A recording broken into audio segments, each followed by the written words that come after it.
Today we have the 2019 Mazda CX-5. This vehicle has done just over 75,000 miles.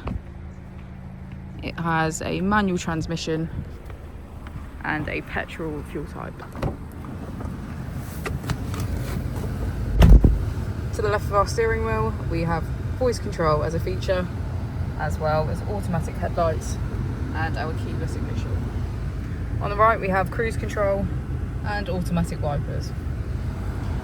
Moving on to our screen, we can access communication, navigation and settings, and to the left we have entertainment and our applications, which includes Apple and Android CarPlay.